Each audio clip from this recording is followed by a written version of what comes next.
Welcome, Moment Spotlight. Listen, guys, this week's episode of Moment Spotlight, bro, we're doing things like slightly different.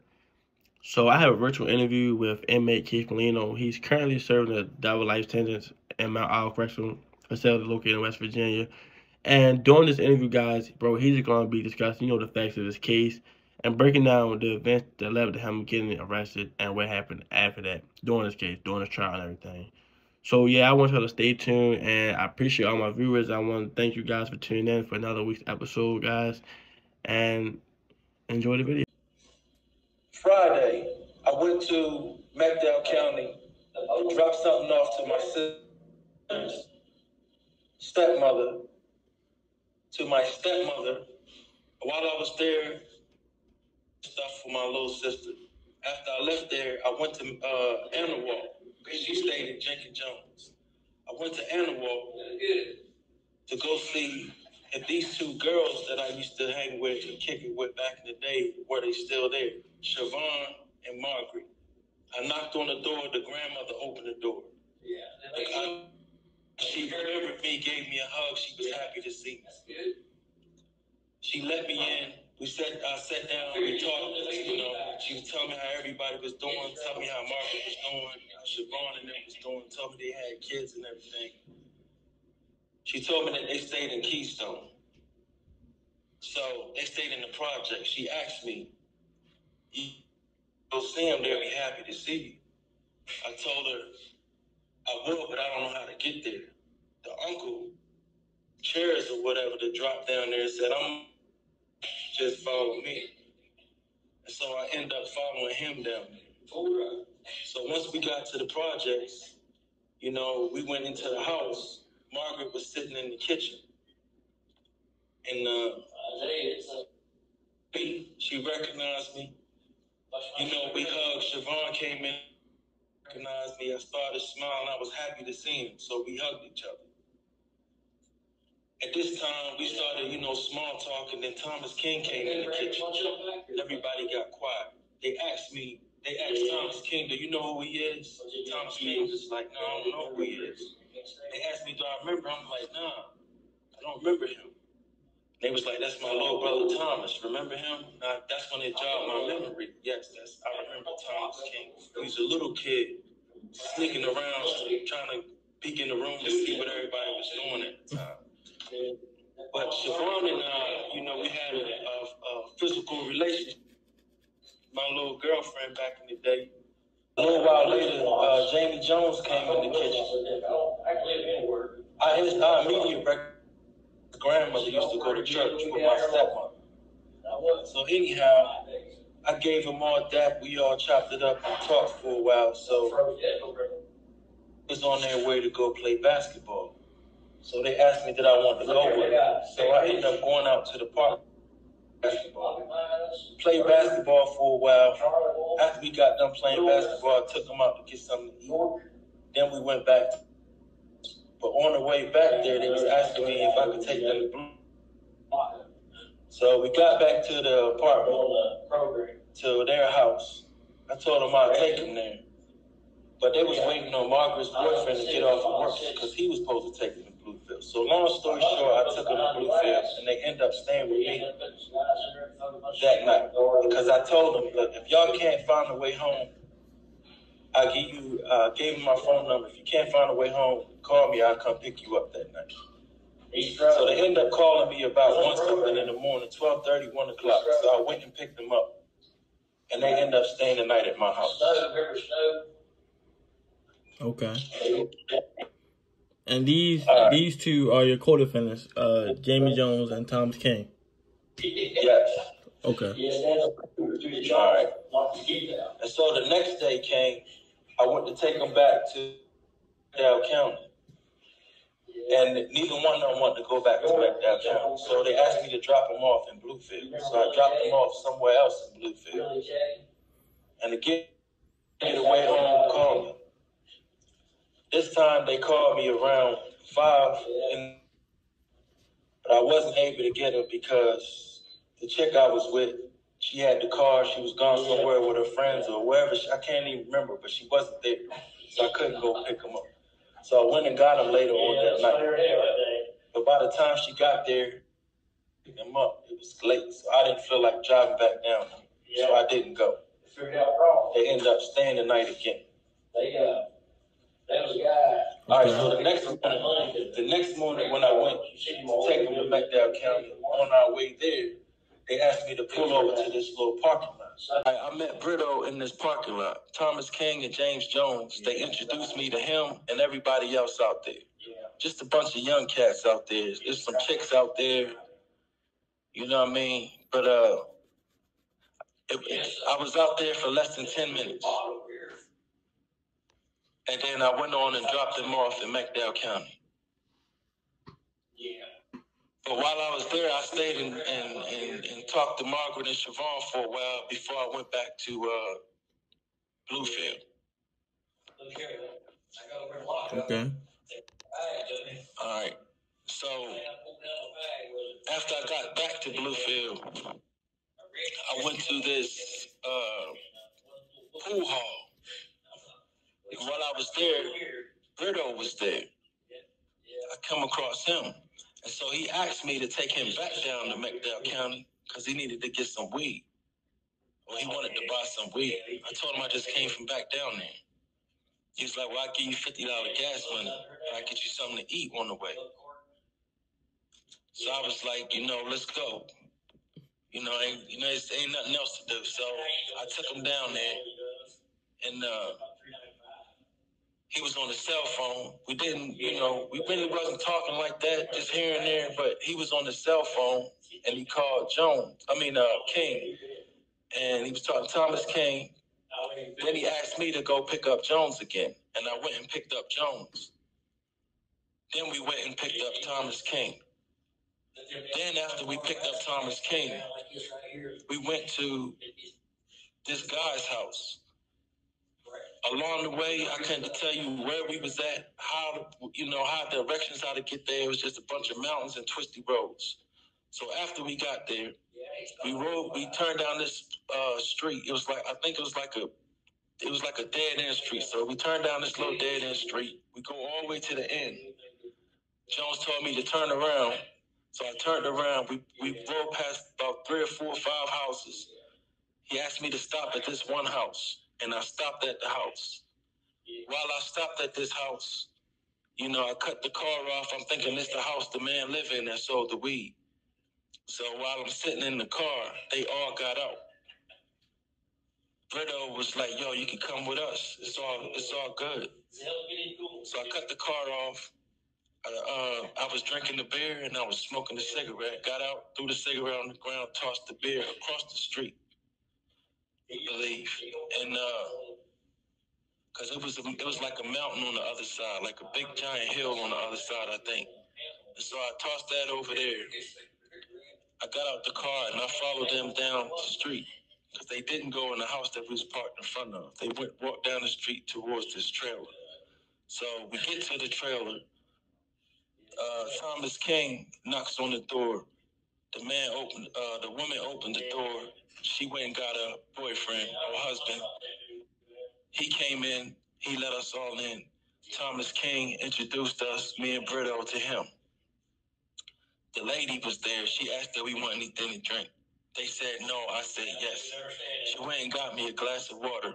I sat in the living room. Thomas King, Jones, and Brito, they was in the kitchen talking. Then they started arguing. At this time, the little girl came out and stood beside her mother. I got up to walk in the kitchen to see if I could stop the argument, bring a calm to that situation. After I went in there, a few seconds later, Brito pulled out the gun. After he pulled out the gun, he had the gun to John Steps' back, told John Steps to walk to the back of the trailer. He then came out the kitchen. The lady was standing right there in shock, looked like she didn't know what to do. He put the gun to her head and told her to walk in the back. It was a narrow hallway. I kind of peeked in the narrow hallway. I seen Brito's back facing me. At this time, a few seconds later, because I'm shocked and scared too. You feel me? So I asked him, Like, what you doing? Like, I ain't saying like that. I'm like, yo, what the fuck you doing, bro? You understand what I'm saying? Yeah. Boom, he shoots the man. I take off running. I get back to the car. Thomas King is right behind me, but I don't notice at the time. I fumble with the keys. I open up the car door. I get in the car. I'm trying to start the car. This nigga jump in my fucking lap, trying to get me to scoot over so that he can drive the car. He's like, yo, you gonna get us caught. You don't know how to get out of here. You don't know the roads. You don't get us caught. So I scooted over. He get behind the wheel, and I'm like, drive, drive, drive. So anyway, he's like, I can't leave until my cousin get in the car. So at this time, and mind you, everything happened. This thing is happening fast. It's not happening slow. You feel me? Right. All right. So at this time, Jones and Brito get in the back of the car. Then Thomas King pulls off. So on our way back to Bluefield, Thomas King and Brito and Thomas King is driving. I'm in the passenger seat. Brito is behind Thomas King. Jones is behind me. But Brito got this gun. And the whole time in the back of my mind, I'm thinking that this man's going to put a bullet in the back of my head. So every now and then throughout the ride, I would tell him, look, man, I don't got nothing to do with this. I ain't seen nothing. I don't know nothing. I would say that along the way. So after we got back to Bluefield, Thomas took him to his house, which they live in a big building. There was a bunch of them that lived in this building. You know what I'm saying? His little crew or whatever. So we get there. I was about to leave. They asked me to get out the car and come in the building with them. Now, mind you, I don't know what to do. I don't know if I should get out, if they're going to shoot me in the building. I don't know what the fuck is going on. So anyway, I get out the car, go in the building. Thomas King, Brito go in this room. They talk for a second. Thomas King came out, and we left. We went back to my girlfriend's house. And I told them they can't stay there. I said, call whoever you want to, but you can't stay here tonight. Now, up until this point, I didn't think they had anything to do with that shit. I didn't really know exactly what was going on. I'm still trying to wrap my mind around it, what's going on. So that night, they called this girl named Chrissy Price. Chrissy Price wanted to come to meet me at my house. And I was like, no, you can't stay. I'm not trying to meet them at this house. So I told them we'll meet them somewhere. So we ended up meeting them somewhere. She had the car with some girls in there or some kids or something. It was something where they couldn't fit in the car. And so I ended up following her to a house. All right, after we got to the house, they asked me to come in. I didn't want to come in. It was like, yo, just come in for a second so they can make sure whatever's good or whatever. So I goes in the house, was in there probably a few minutes before somebody pulled up in the van. Thomas King went outside, started talking to him. They was out there for about 5 minutes. He came back in, he talked to Chrissy. I guess the chick said, you can't stay here. So they end up staying with me that night again. And so the next morning, my girlfriend is like, you taking them home? I said, I'm not taking them anywhere. I said, let them walk home.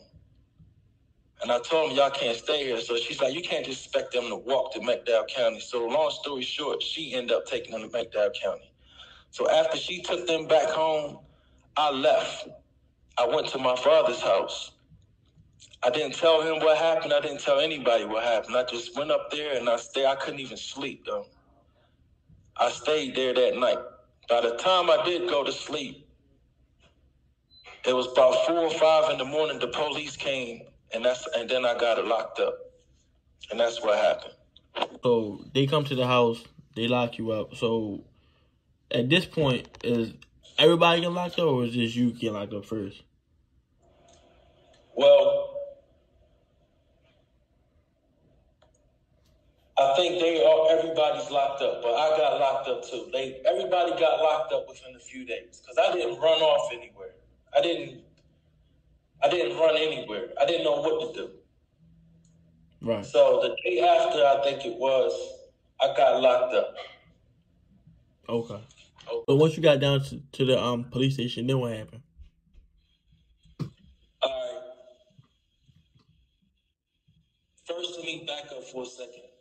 When they came and arrested me and put the cuffs on me, they asked you, tried to talk to me, hey, what happened?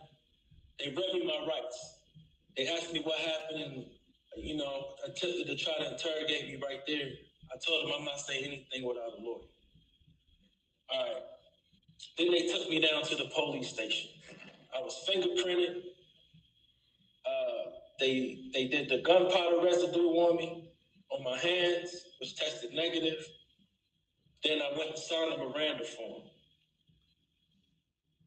It was 2 Miranda forms. The first Miranda form, I asked for a lawyer. The police officer by the name of Ted Jones, all that went up, put his hand on my neck and was pointing, sign here. So I didn't get a chance. I just signed it. Mind you, my father followed us down there because he said he didn't want the police. It was him and his girlfriend, Stacy. He didn't want the police to stomp me out or nothing like that. So he followed us down there to the police station. Okay. And so they printed me. They did the gunpowder residue. I signed the Miranda, not realizing I signed to waive my rights. Okay. Then I was questioned by Deputy Shelton and Sergeant Jones. And I told them I wanted a lawyer. They continued to question me probably like 5 minutes after I kept asking for a lawyer. Then they put me back in the holding cell. So after you was put back in the holding cell, then what happened? After I was put back in the holding cell, I was there for about 45 minutes. I think I was around, about 45 minutes, I think. Probably less than that. But then Jones and Sergeant Parley, Jones pulled me out the cell again. This time it was him and Sergeant Parley trying to question me. And I told him I didn't want to say anything without a lawyer. This didn't last long, but I had to say it about 2 or 3 times. They put me back in the holding cell. So at this point, you asking for a lawyer and they just not acknowledging it. No. Okay. So they put you back in the holding cell again. Then what happens? Well, I was there for about 2 or 3 hours. All right, so after they put me in the cell, Crowder came back there. Crowder said, hey, is your name Molineaux? He mispronounced my name. I said, yes. He asked me, are you the one that wanted the lawyer? I said, yes. He pulled me out the cell, took me to this little small room. There was nothing in there but a desk and 2 chairs. There was no windows or anything. And he attempted to interrogate me. But he did it in a way like, he would ask me, first he started talking about sports and shit like that, and then he started asking me about the case of what happened that night. And I said, man, I'm not saying nothing without a lawyer. He continues to try to question me, tell me how the little girl described me, how she was struck by a bullet. He was telling me this kind of stuff. I said, man, I'm supposed to be waiting on this lawyer. He told me a lawyer was coming. This went on for about 2.5, 3 hours. He'd leave the room, he'd come back in there, it went on for 2 or 3 hours. And finally, he put me back in the holding cell. After I was back in the holding cell, Ted Jones came back there. Ted Jones came back there, called me to the front of the cell. He said, we need you to help us help you. I said, man, I don't know nothing. I'm not trying to get involved in this. Ted Jones took my arm, bent my arm behind my back. took his hand around my neck and smushed it up against the damn bar of the cell. He's like, help us help you. And I said, all right. So they took me into this room. It was a bigger room this time. It had a small camera mounted on the wall, close to the ceiling. And it had a long table in there. So they tried to question me. Probably like 5 or 6 questions in. After you say your name and where you from and all this, I told him, hey man, I'm not trying to get involved in this. He tells me your girlfriend's pregnant. He stops the tape. No, I asked him to stop the tape. When he stopped the tape, he tells me your girlfriend's pregnant. You got to be a father. You need to try to help yourself.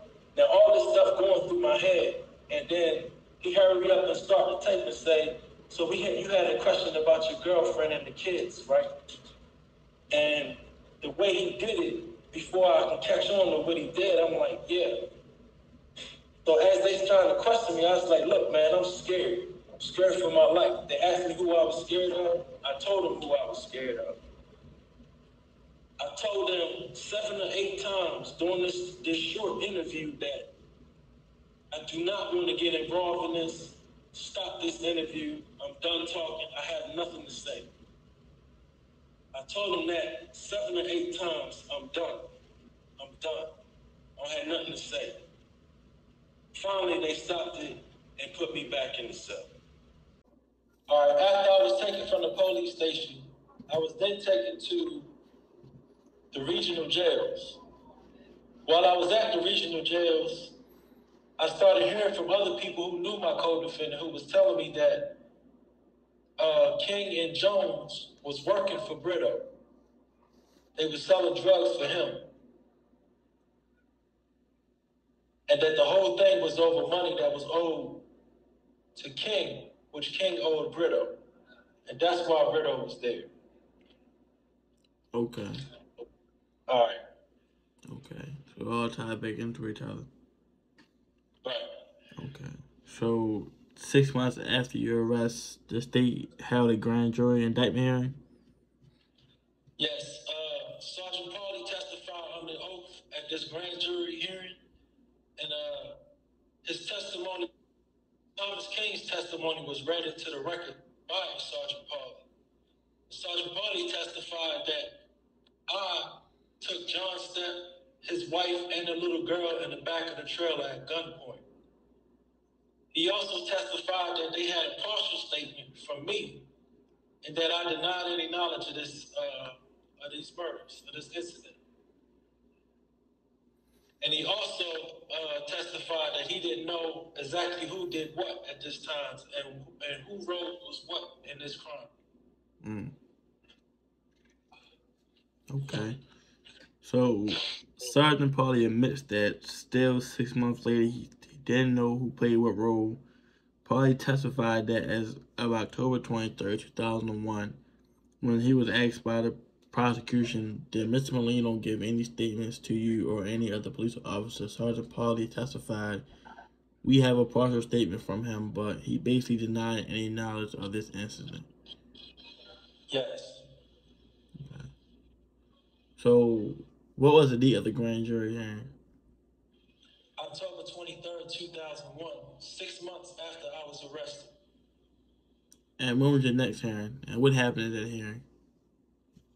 My next hearing was November 26, 2001. At that hearing, the state didn't have the discovery. Even though it was a court order for the state to turn over the discovery, they didn't turn over the discovery. What they did turn over was the 3 statements of my co-defendant, Thomas Eugene King, James Reginald Jones, and Brandon Robert Britta. My lawyer, the judge asked the prosecutor, did Molineaux give a statement? And the prosecutor said, I haven't seen no statement that Molineaux gave. And so the judge set the deadline at that hearing for December 16th of 2001 for the prosecutor to hand over the discovery. So this is now 7 months after I was arrested. The prosecutor said he hadn't seen no statement that I gave. Okay. So on December 16th, the deadline that the judge gave the state to send the discovery, what happened? They missed the deadline, and this makes the second deadline that they missed because they also missed the one the month before. So that's two missed deadlines. Yes. So after the state missed the second deadline to turn over the discovery, then what happened? Then I had a hearing, a status hearing, January 4th of 2002. And the status hearing was held in McDowell County. The state still didn't have the discovery. So the judge said he was going to bring the state police in contempt charges and ordered the state to turn over the discovery by January 18th. Also, the judge handed over the grand jury minutes in open court. The grand jury minutes is just the transcripts. Transcripts of the grand jury from the October 23rd hearing, where Sergeant Pauly testified that they only had a partial statement from me, where I denied any knowledge of this, any involvement in this crime, and that I was scared of the people that was involved. Okay. So the grand jury minutes, can you kind of talk about that a little bit? It confirms Sergeant Pauly's testimony that after I was arrested, Sergeant Pauly acknowledged that the police had a partial statement for me denying all involvement in these crimes, and that I was scared of the individuals that who was involved in the case. Okay. So on January 11th, 2002, did it finally turn over the discovery? Yes. Okay. So what was in the discovery? It had the test result of the gun, which tested negative for my fingerprints. But they said it had DNA on that gun, but they didn't know whose it was. Aside from the statement from my co-defendant, Brandon Brito, Thomas King, and James Jones, there was a bunch of other statements of people I don't know. The police found a murder weapon, which was used in these crimes, underneath the couch Brandon Brito was sitting on. They found a box of bullets in his bedroom closet in his apartment. They found thousands of dollars, $4,550 cash. They found the shell case, the bullets that was in the box matched the bullets that was at the murder scene, which matched the bullets that was in the gun. And also, the investigation report said that they had a federal investigation on Brandon Robbie Brito and his friends for gun and drug trafficking. Prior to the shooting? Prior to the shooting. Okay. That seemed like a pretty open and shut case at that point.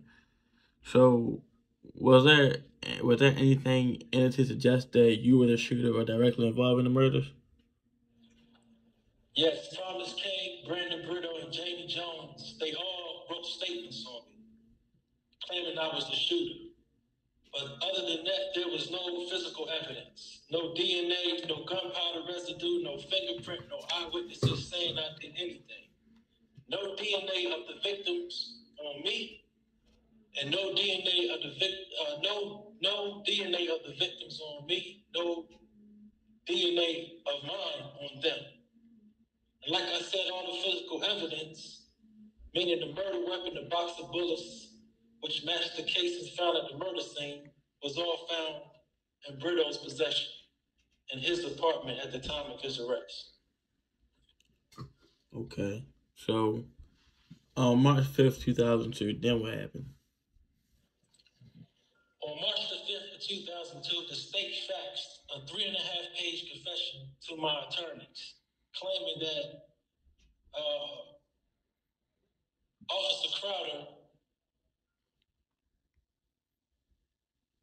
claimed that I had confessed to Officer Crowder on April 11th of 2001, the day I was arrested, 11 months later. At this time, when they turned it over, it was 11 months later.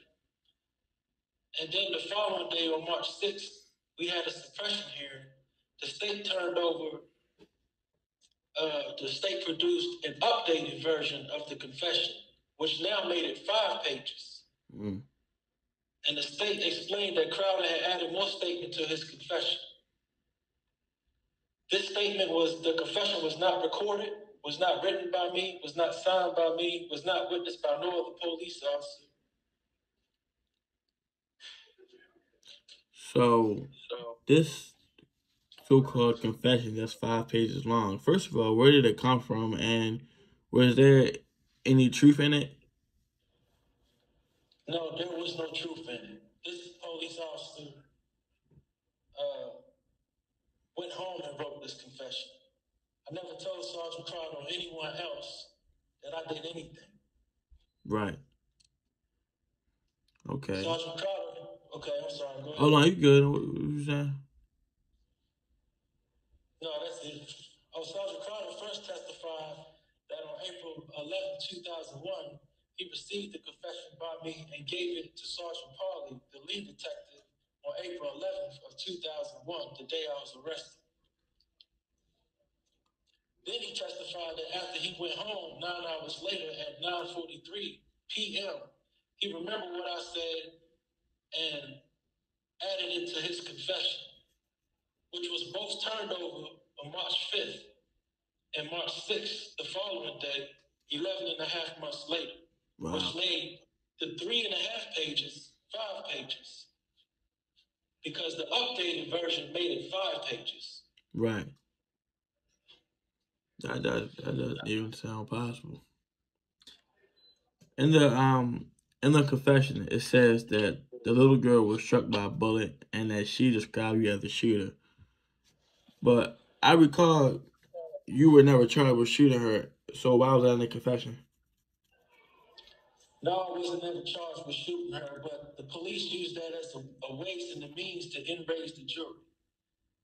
And they also put that in the newspaper, that the little girl was struck by a bullet. At his suppression hearing, my trial attorneys nor the prosecutor didn't do anything to correct this misinformation about the girl being struck by a bullet and describing me as the shooter. Right. So you said they put it in a newspaper to kind of like enrage like the jury. Yeah, and the public. Right. Okay. Because they had him thinking that this little girl was struck by a bullet. Right. When she really wasn't. No. So during the March 6, 2002 hearing, what took place? Well, all the police officers who was present at the Bluefield Police Department on April 11th, 2001, which was Lieutenant Hilton, he was one of them. He was the only police officer that told the truth. And when Sergeant Parley testified that he had a partial statement, he was talking about the interrogation that was conducted by Lieutenant John T. Hilton. And he testified I never made any incriminating statements, and that I was scared of the people that were involved. And for the record, the prosecutor did not call him as a witness, nor did my attorney. So he spoke on his own behalf? Well, he testified to this at the suppression hearing. After his testimony, he was never called again. And this was the only police that told the truth. And he was at the police station the whole time. Right. Wow. So after the hearing takes place, then what happens? Well, the judge disqualified the McDowell County Public Defender's Office, members of the McDowell County Public Defender's Office, because the victim's family worked there. A few weeks after my suppression hearing, my father came to visit me and told me that he had one of his friends is an attorney whose name is Stephen Manzini, who worked at the Public Defender's Office. Well, Manzini told my father to tell me to get rid of my lawyers. So attorney Stephen Mancini, who was working at the Public Defender's Office at the time, he told your father that you should hire new lawyers. Why is this? Because he overheard some people who worked at the Public Defender's Office in McDowell County talking about how my trial attorneys was going to railroad me. how the state offered me a plea and they didn't tell me about it, and how they withheld forensic evidence. But he also wrote a letter to my trial attorneys, and my trial attorneys told this to the judge, that he was interfering in the case afterwards. But go ahead. So, did you believe him when your father first heard this news? Yes. I had a feeling from the start that my attorneys, they wasn't for me, especially my lead attorney, because he was a sitting judge from another county, and they brought him over from Mercer County to McDowell County to put him on my case. This same judge who was my attorney, McGinnis E. Hatfield, represented the police who testified against me, Ted Jones. And I wrote several letters to the courts, asking the court to take this judge, to take these lawyers off my case. And I also stood up in open court and told the judge I want these lawyers taken off my case, and asked him could he appoint new lawyers, because there's no communication between my attorneys and I. I don't know what the defense going on. I don't know anything about my case because they wouldn't talk to me about anything. Wow. I told them I wanted to testify on my own behalf, and they told me that they wouldn't prep me for it, and that they would prefer that I don't testify. So, did Mr. Mancini end up losing his job or anything for him disclosing that information to y'all? Yes. At my sentencing hearing, the prosecutor told the judge, which he knew this way before I was sentenced, that Mancini has been interfering in my case. My trial sentencing hearing told the judge on May 16th that Mancini was the shadow attorney, providing information to his client. And because of that, from the suppression hearing on, we didn't have any communication. The judge yelled, "What attorney?" Excuse me. Because the judge never heard of the term a shadow attorney. So my lawyers told him what somebody in the background said their client. Well, the judge said, "I'm gonna call the bar counsel on him to see about about him getting disbarred for this." Right. Okay. And later, Mancini was fired from his job in McDowell County. Jeez. So, did you try to get new lawyers? I wrote the judge on a few occasions, like I said, and explained this to the judge. There's no communication between my attorneys and I. I don't know anything about the defense. There is no communication. And I asked James Lees, as Mancini said, and the judge said, "I'm not going to appoint Jim Lees to your case because he's a prosecutor. And having him on your case is like serving two masters. It won't work." This is what the judge said in the transcript. Now I asked him to appoint new lawyers, and then he explained, hold on, I'm going to tell you exactly what he said. And he said this on a few occasions. He defended my trial attorneys. Hold on, let me find this real quick. 1 second. What I'm about to do is read directly from the transcript of what he said. All right, bet. Okay.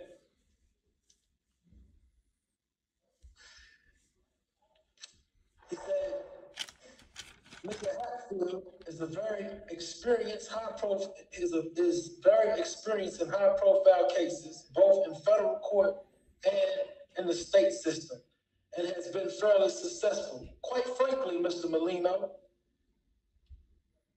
jurors like Mr. Hatfield. He's a likable person. He's got a good personality. He doesn't jump up and down, antagonize the jury in any way. My experience has been, as a lawyer, primarily is that jurors like Mr. Hatfield, and that goodwill generally rubs off on their client, because if a juror likes Mr. Hatfield, then they're more likely to give you a break. Mr. Hatfield is originally from McDowell County, graduated from McDowell County. His family is originally from McDowell County. He knows the people in McDowell County. And I think as well as any lawyer that you can find, and I have a lot of confidence in him that he'll do an excellent job for you. This is what the judge said when I told him the problems that I'm having with my trial attorney. Right. So basically, he defended him in a sense. Yes, he did. Instead of just appointing you another one. Yeah. Okay. So once you were not able to get new lawyers, then what happened? We went to trial. At your trial, what happened? The prosecutor told the jury in his opening statement that the little girl was with her mother and witnessed the death of her mother and witnessed the murder of her mother. He put Thomas King on the stand, who testified against me, and Thomas King received a 1 to 10 to testify against me in order to testify against me, and he received time served for his testimony. Okay. You're going. He also testified I didn't know John Stepp. I was told where to park the car at by his cousin James Jones. Thomas King testified because my attorney asked him this question here.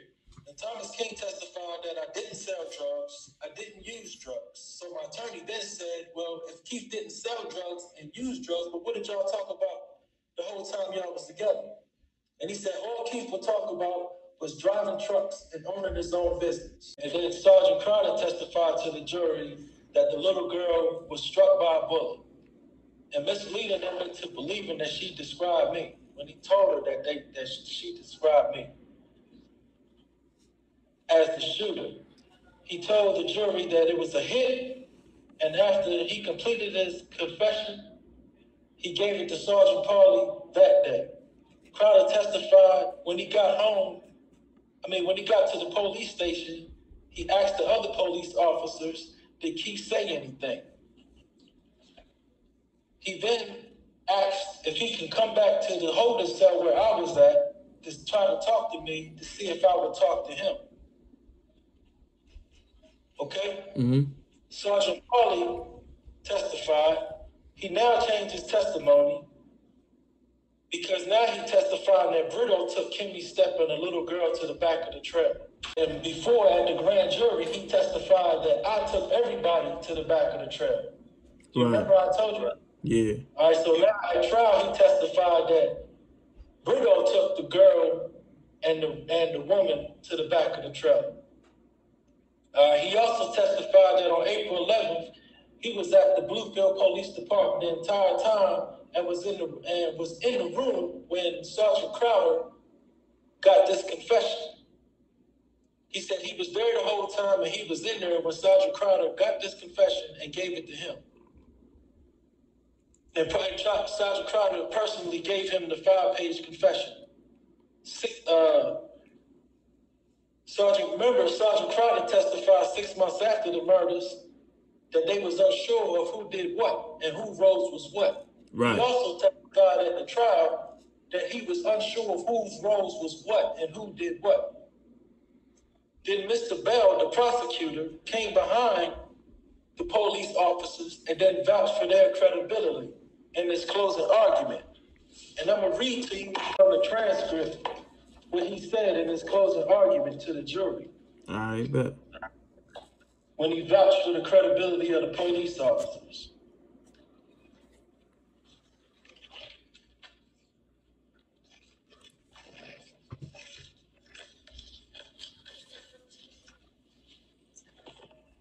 Because mind you, my attorney didn't do anything at all. He didn't object to anything. The prosecutor said the defense attorney in his argument did not talk about Sergeant Michael Crowder, did he? I wonder why he didn't talk about Michael Crowder. Because you saw this police officer, and he's a good police officer. And he's a believable police officer. And he told you that on April 11th, he talked to Keith for 1.5 to 2 hours and he admitted out of his own mouth. He admitted out of his own mouth that he killed these people. This is what the prosecutor told the jury in his closing argument. Okay. My trial attorneys never objected to anything. Never presented no defense at all whatsoever throughout the entire trial. Never presented one witness.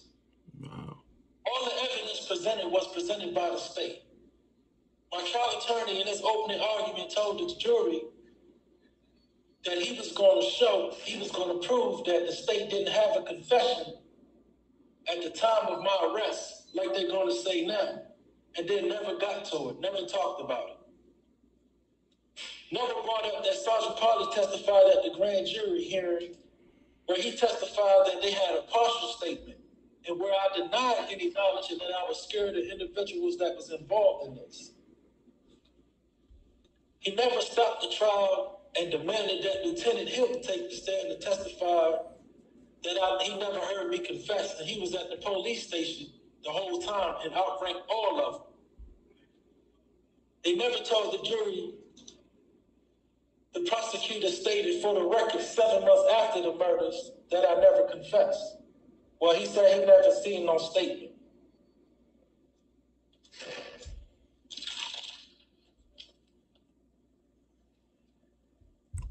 And the last thing I want to add is that the trial judge denied all my jury instructions to the jury, which completely took away any defense that I had. And they never pointed out that nothing was taken because it was never a robbery. It was 2 bags of marijuana sitting on the table in the kitchen. Nobody stole anything out that house. The whole thing was over money that this guy owed Thomas King, and Thomas King owed Brito. The whole thing was over. There was never a robbery. Right. Wow. So after the trial in April 2002, your evidentiary happened on March 26, 2018, correct? Yes. So in between that time period, about a 16-year time period, did you find out any new evidence? Yes, between 2003 and 2004, I found out that the little girl actually identified Brandon Robert Brito as the killer.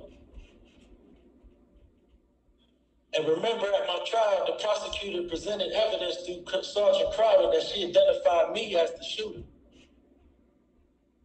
Well, come to find out, a lawyer that I had, his name was Jack Hickok, had a phone conversation with Sid Bell, the prosecutor, anyway, let me back up. He had a phone conversation with Sid Bell, the prosecutor, wherein Sid Bell told him that he wanted to put the little girl on the stand because she would identify Brito as the shooter, but the victim's family didn't want him to. I also found out that the little girl was not struck by a bullet. And my lawyer said that there was no such medical report that existed. Okay, the prosecutor said that only thing went to the forensic laboratory for testing in this double homicide was a dresser drawer, the handgun, and the marijuana found at the scene. He said no clothing of mine and no footwear was sent to the lab. Well, in November, I believe, of 2010, I get a forensic report which tested negative. They sent 2 pair of shoes to the lab, and they sent the DNA samples of John Stepp and Kimmy Stepp to test on my boots, and my boots tested negative for their DNA. Well, the judge asked the prosecutor at the suppression hearing, did you check with the investigating officers to see, is this all that went to the lab? And the prosecutor said yes, which we now know is a lie. Then I found out that they was using fake case numbers on my case to hide the evidence. Every motion my trial attorney filed, and I got it here, date stamped and all, was under a case number 01F134 and 135. Every motion that they filed. And I found out that every circuit court is assigned a specific case number. And the magistrate in the federal court put this in one of her rulings because I filed the FOA in the federal courts to try to get forensic evidence to test results myself. Well, the magistrate said the case number that's assigned, that's on these case forms, on this case submission number, is not the specific case number for this circuit court. Right. Oh, wow. Right. All right, my trial attorney, Stephen D. Bazzani, was on the run by the federal government. They found him in Nicaragua. He lost his license. They got him for money laundering and a whole bunch of other things, man. I believe one of the charges was jury tampering and stuff like that. But I'm not sure, but I believe that's one of them. My other trial attorney, which was the lead counsel, and also the judge in Mercer County, he was disbarred for taking sexual favors from women to help them out on their case. He was being investigated while I had my evidentiary hearing in 2018. Okay, the prosecutor, Sidney H. Bell, has a history of hiding evidence and convicting people, hiding evidence to obtain convictions. He did this to a man. The recent case is that he did it to a man named Jason Lively, who was exonerated in either 2019 or 2020. I was incarcerated with him for probably 15 years. He just got out of jail. And in his case, the state hired an expert to test evidence. Well, the expert gave his report, which was the fire was started between the subfloor and the floor. It was an electrical fire. Well, the prosecutor, Sid Bell, hid that evidence and presented evidence to the jury that it was a gasoline fire which started this house fire, which caused the death of this doctor. In his case, if you Google it, you'll see his case because it came on national TV. They had a big thing on it, and his name is Jason Lively. Okay, and y'all was incarcerated together for 15 years, you said? Yes, I know him. What happened at your evidentiary hearing on the first day? Mazzini testified that he called the prison on 2 different occasions. He was going to take my case pro bono to do my evidentiary hearing. Well, the jail officials never told me that my attorney called, so I didn't, that he called for me, so I didn't know. And he also testified that he felt like both of my trial attorneys wouldn't do a good job, and that he did have my father about the things my lawyers tested, the things I was telling you about. Okay. All right. Mr. Bell. Oh, my bad. I'm sorry, you had a question? Oh, no, I did. Okay. Mr. Bell admitted during his testimony that the little girl identified Brandon Brittle as the shooter because of his unusual hairstyle. This is his testimony. And he said that he wanted to put her on the stand, but the family didn't want him to. Mr. Bell also acknowledged the confession was not written and signed by me, nor recorded. And that he didn't receive the confession until 11 months after the fact, which is March the 5th. And he received the updated version on March the 6th. He acknowledged that Sergeant Polly's testimony was not completely accurate. Mr. Bell also was asked about the test results of the boots, which tested negative for blood of both the victims. Mr. Bell has stated that the boots never went to the lab at the suppression hearing on November 6th. Well, now he said he didn't intentionally mean to mislead the court. about the evidence or the shoes that tested negative, Mr. Bell claimed that it was unintentional. He was only relying on the evidence that he had at that time, despite the investigation report clearly showing that those boots went to the lab. Okay. When Mr. Bell was asked why wasn't the 5-page not a part of the discovery, when the court gave them multiple deadlines, excuse me, Mr. Bell answered that question by saying, you know I can't answer that. Sergeant Parley and Sergeant Crowder can answer that. But I can only provide you with what I have. And basically what he's doing is playing the blame game. Well, don't ask me, ask them. Right. Right. So on the second day, what took place? Sergeant Parley testified that he did not receive the confession on April 11th, as he testified to at trial. He also testified that the partial statement he was talking about, which was at the grand jury hearing, which was from Lieutenant Hilton, who conducted the interrogation.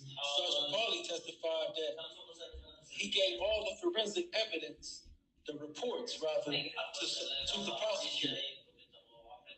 But for the most part, he claimed he can't remember. He can't remember.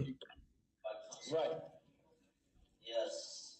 Mr. Hatfield, my trial attorney, was questioning, testified when he was asked why he didn't call Sergeant Parley to testify at the suppression hearing. When he knew Sergeant Parley testified, Keith gave a partial statement, which there was no confession, so he could impeach the credibility of the statement that he said.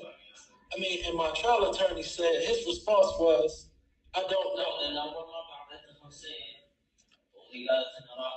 So when Mr. Hatfield, my trial attorney, was asked why wasn't Lieutenant Hilton called as a witness, because he had previously testified Keith denied all involvements of the murders to provide some sort of defense for Keith. Mr. Hatfield said, I don't know. This is my trial attorney. He said, I don't know. He didn't say strategy. He didn't say tactics. His response was, I don't know. He doesn't know. Right. Mr. Hatfield was asked why. Mr. Hatfield was asked. Keith has stated for the record that he requested an attorney throughout his arrest at the Mercer County, at the Bluefield Police Department, and no objection or document was filed preserving that right. Mr. Hatfield said, I don't know. He said, why wasn't documents filed, or why wasn't there objections preserving that right? And Mr. Hatfield's response was, I don't know. Mr. Hatfield was asked, why was there no impeachment of these police officers? Especially when Sergeant Parley testified 6 months after Keith was arrested that there is only one statement from Keith, and he denied all involvement. Then 5 months after that, which makes it from October 2001 to March of 2002, a confession shows up from Sergeant Crowder. And there is no impeachment. Why was this issue not raised at trial for his defense? Mr. Hatfield testified. His response was, not that I know of. His reply was, Mr. Hatfield was asked, the 5-page confession was the centerpiece of the state's case when it came to trial. And I'm trying to get some understanding as to why weren't steps taken to protect Mr. Molineaux in that regard. Mr. Hatfield stated, I can't answer that question. When Mr. Hatfield was asked, does it appear there are some discovery issues?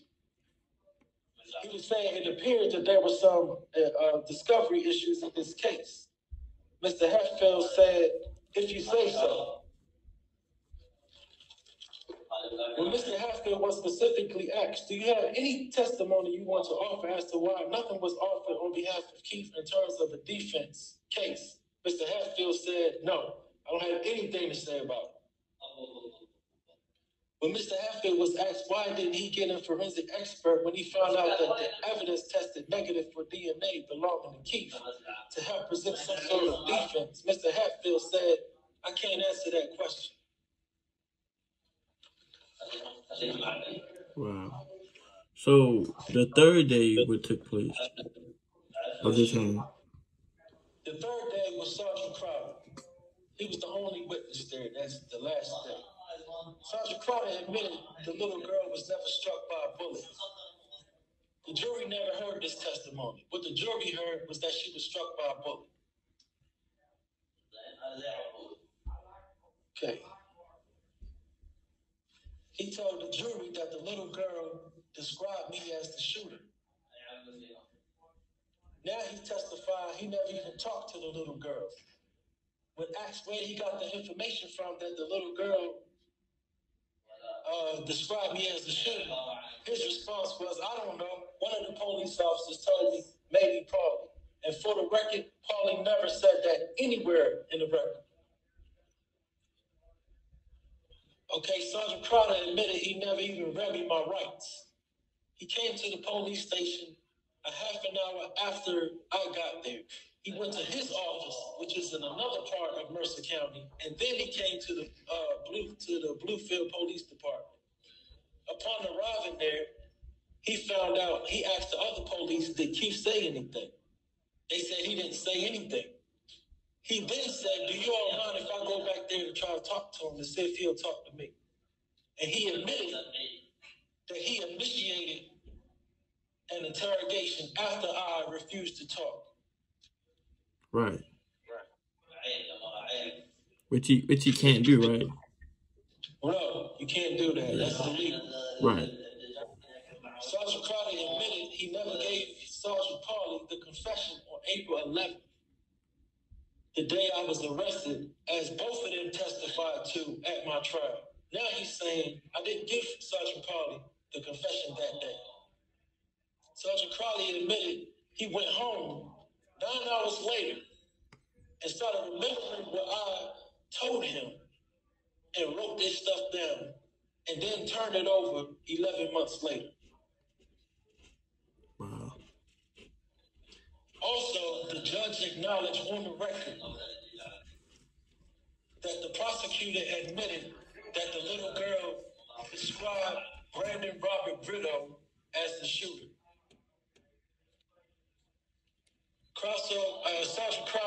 Sergeant Crowder admitted no other police officers witnessed this confession, heard this confession.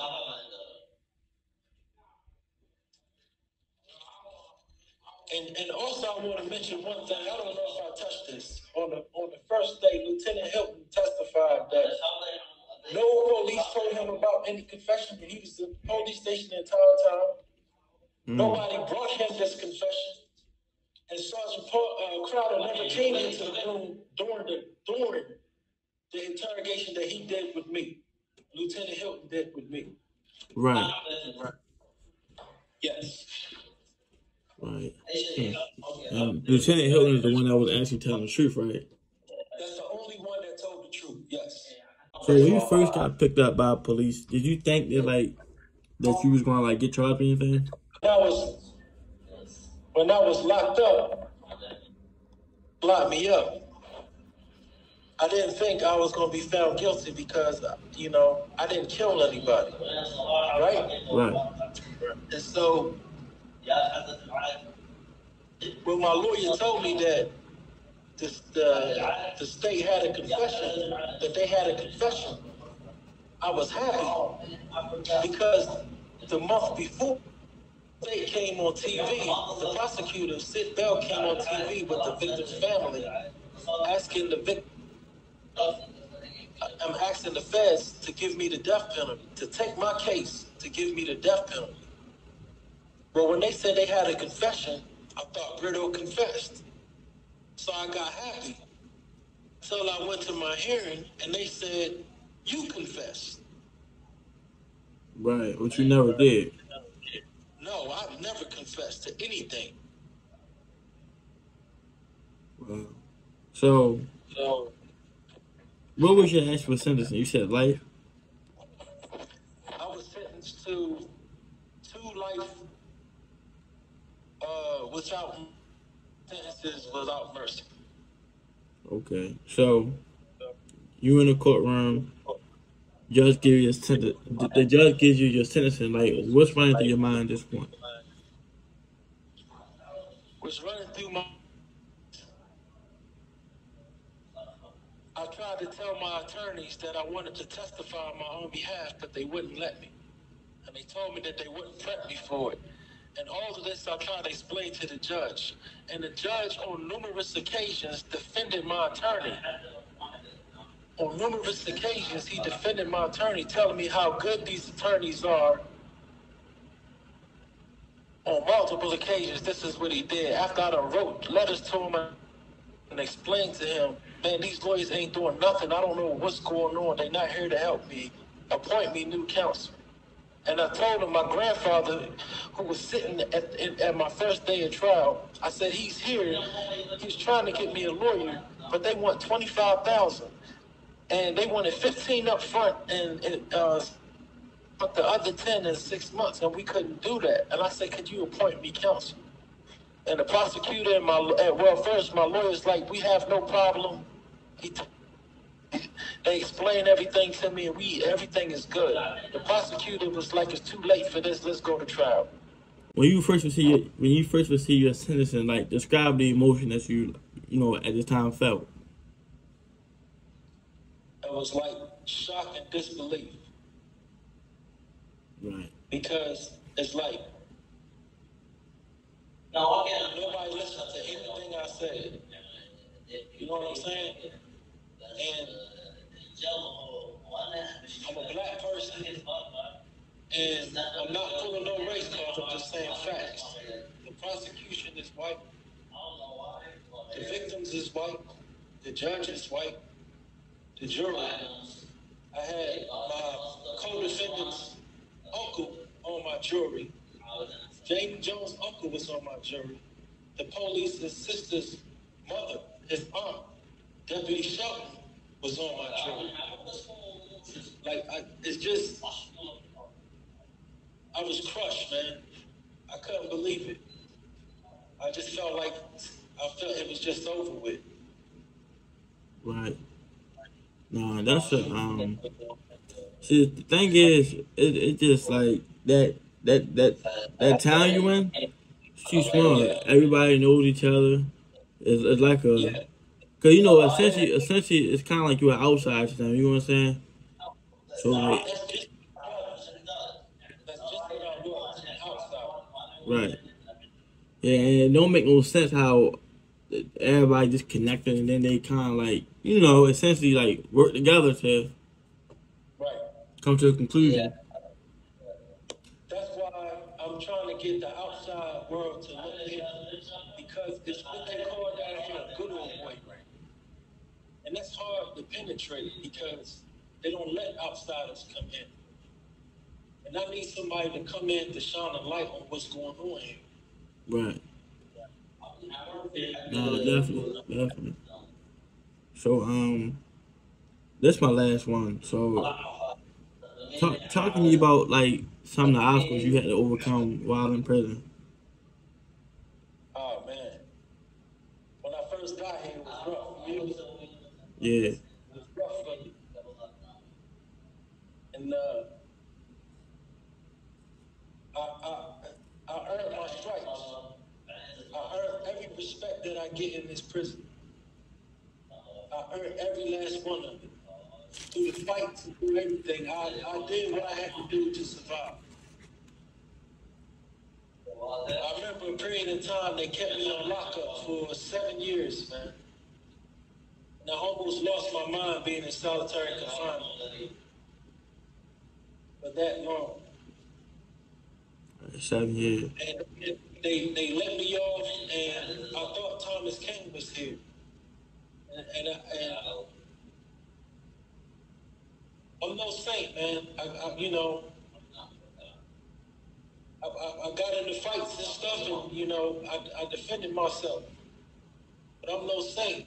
But I did whatever I had to do to survive in here, and I continue to do what I got to do to survive in here. But when I first got here, it was rough. It was hard for me. Right.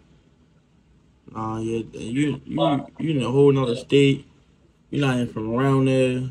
Then like you said, man, you, Baltimore. huh? I said all my family is in Baltimore.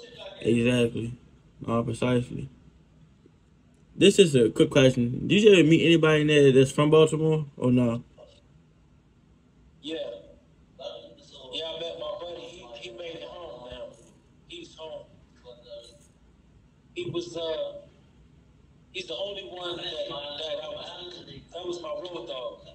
You know, his name was Tobias Scales. But he's home now.